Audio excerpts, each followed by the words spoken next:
What's up, everybody? Welcome back to Lighthouse Beckons. Yep, it's been a while, but we're back. Well, I'm back. The other half of this podcast. There will be some background noise, but just bear with me.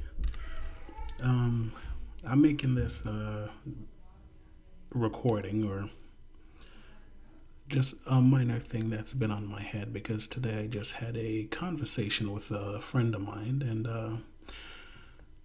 I'll go in it with this verse, and I'll shine more light on it afterwards. Okay, so what I'm gonna read from is Matthew 4. I believe it is 1 to 11. Okay, said, then was Jesus led up of the Spirit into the wilderness to be tempted of the devil. And when he had fasted 40 days and 40 nights, he was afterward and hungered. And when the tempter came to him, he said, if thou be the Son of God, command these stones be made bread. But he answered and said, it is written, man shall not live by bread alone, but by every word that proceedeth out of the mouth of God. Then the devil taketh him up into the holy city, and setteth him on a pinnacle of the temple, and said unto him, if thou be the Son of God, cast thyself down, for it is written. Now this is the devil telling Jesus what it is written in scriptures. So the devil, if you see pastors out there, people you think that is all righteous and all that, be careful, because the devil knows the scriptures too. So what they call it, wolf in sheep's clothing. So make sure you always double check the scripture and do your research to, if something ain't right, double check with the scripture, and through prayer and everything, always, cross your T's and dot your I's. But I digress. Where was I? See, I lost it because that wasn't what I was. That's like probably something for another day. But and said unto him, if thou be the Son of God, cast thyself down, for it is written, he shall give his angels charge concerning thee, and in their hands they shall bear thee up, lest at any time thou dash thy foot against a stone. And Jesus said unto him, it is written again, thou shalt not tempt the Lord thy God. Again the devil taketh him up into an exceeding high mountain, and showeth him all the kingdoms of the world, and the glory of them. And I'll subtract world and use universe. But for me not taking or adding anything to the Bible, I'll say, okay, the kingdoms of the world and the glory of them. And said unto him, all these things will I give thee, if thou wilt fall down and worship me. Then saith Jesus unto him, get thee hence, Satan, for it is written, thou shalt worship the Lord thy God, and him only shalt thou serve. Then the devil leaveth him, and behold, angels came and ministered unto him being Jesus. So I'll wrap that up. So I read that because the conversation I was having with my friend today goes as followed. I think she's pretty much in a stressful situation right now. And she jokingly said, you want to take my stress? Like, take her stress from her so, she could, feel better and go about her day. And I said, the perfect person to take your stress away would be Jesus. He's the only one to do so. I said, if you really need it gone, Jesus is the way. And I sent a funny gift of, those people that land planes. And I said, Jesus is the way underneath it. And she replied, to my surprise, because I've spoken to her about, God and Jesus before, but she wasn't one to necessarily buy in at that point in time. She replied, I've been praying, but the hope is not the highest because stuff went from bad to worse. And I replied, wow, I'm actually glad that you actually been praying, because I was surprised. I'm like, okay, maybe last time I planted a seed or something, right? So now it's getting watered, it's being nourished. And she said, yeah, I always pray. I need the strength. I just pray to the universe. So when I saw that, I guess I didn't saw that part until I wrote,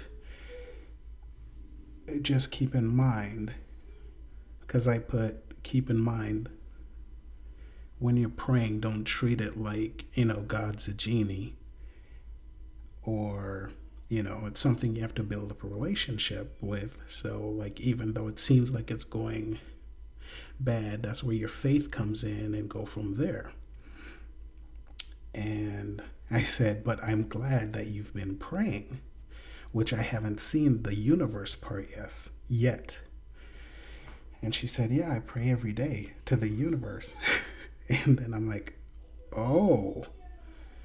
And then she said, I never said God or anything of that source. So now I'm like, my antenna's up. So I'm like, and you said it got worse? I'm like, okay, my bad. She said, yeah, it went from bad to worse because everything completely, that was the first problem, a different problem just hopped on her plate.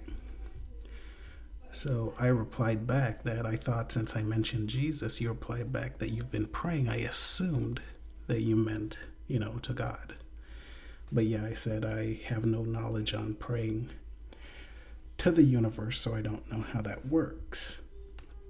And she replied, you can pray and it not be to Jesus. So I then replied, so you're saying it went from bad to worse while praying to the universe, but why not give God a chance?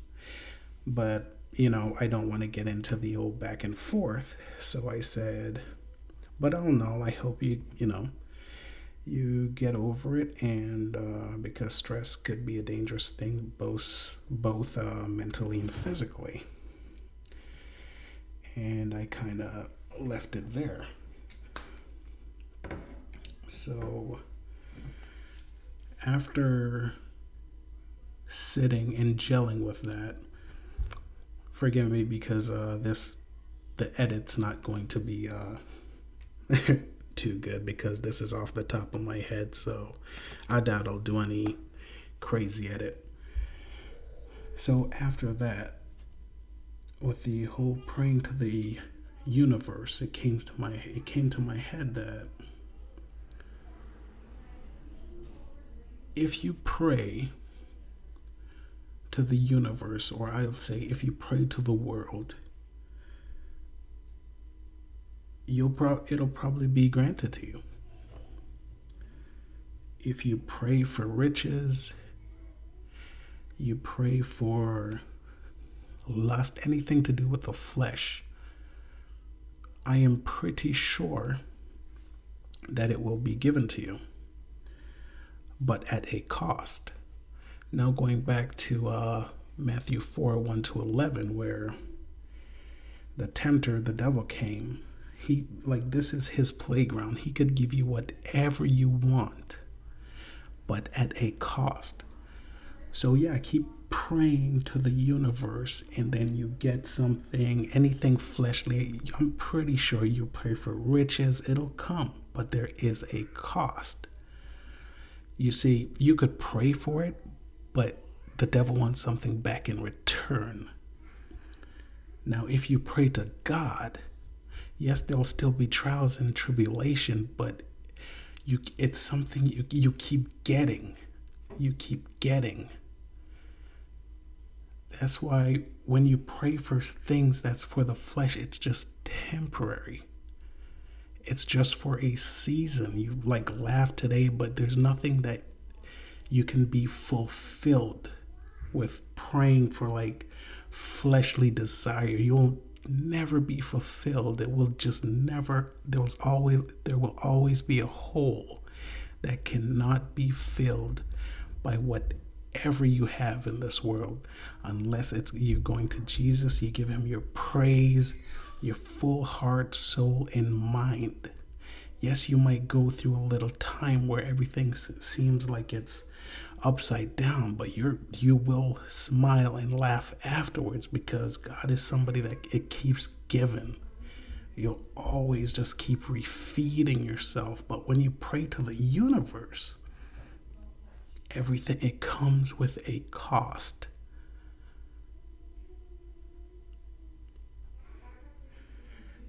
So I think that's pretty much all I wanted to share today. I probably missed some key thoughts that I had, but I didn't write it down or anything while I was speaking to her. But I just hope you guys understand what I'm trying to say.